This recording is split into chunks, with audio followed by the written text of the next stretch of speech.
Europe's bold move. A €6.5 billion space giant to challenge Elon Musk's dominance.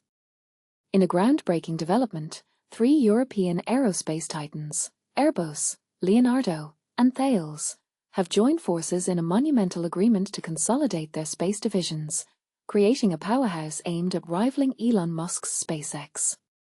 But here's where it gets controversial. This ambitious venture, valued at €6.5 billion, is not just about technological prowess.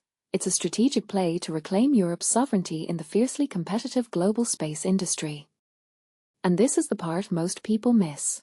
The deal, initially codenamed Project Bromo, has been years in the making, navigating complex negotiations involving 5 European governments as stakeholders and overcoming significant antitrust hurdles. A unified front against SpaceX.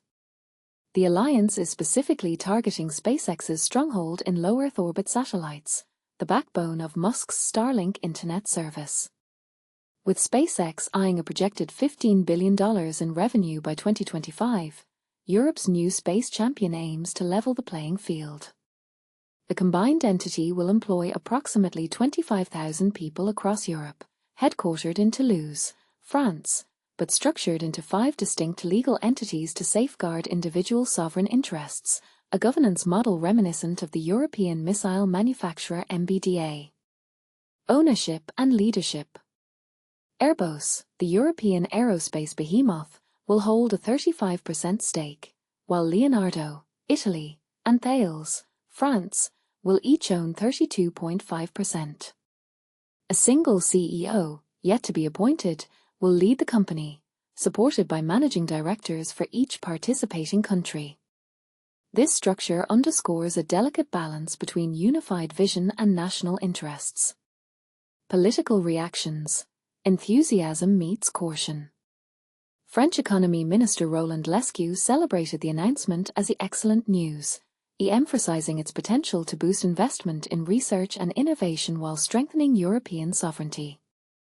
In contrast, Germany's response was more measured, with a spokesperson for Economy Minister Katrina Reiche stating that Berlin is monitoring the consolidation with great interest and maintaining dialogue with Airbus and its defense subsidiary.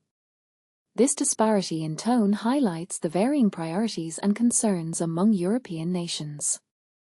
The irony of Airbus' role.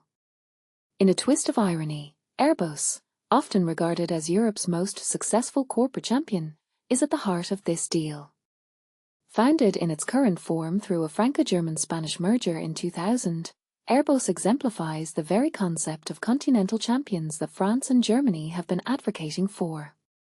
Yet, the inclusion of Airbus in this new venture raises questions about the balance between fostering competition and creating monopolies. Controversy and counterpoints. The merger has sparked debate, particularly regarding its impact on competition.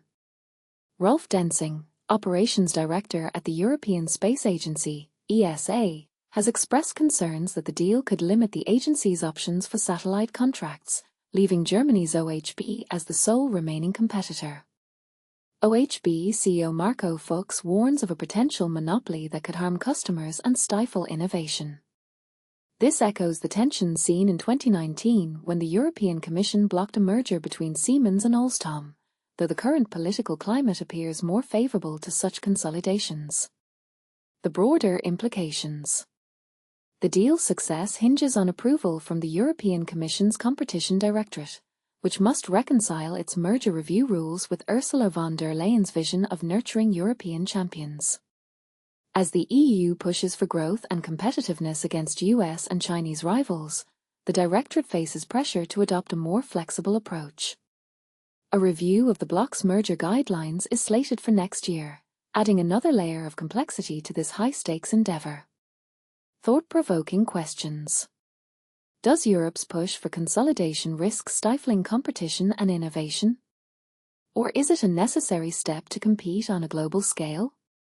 How should the EU balance national sovereignty with the need for unified industrial champions? We'd love to hear your thoughts. Share your opinions in the comments below and join the conversation on Europe's bold leap into the future of space exploration.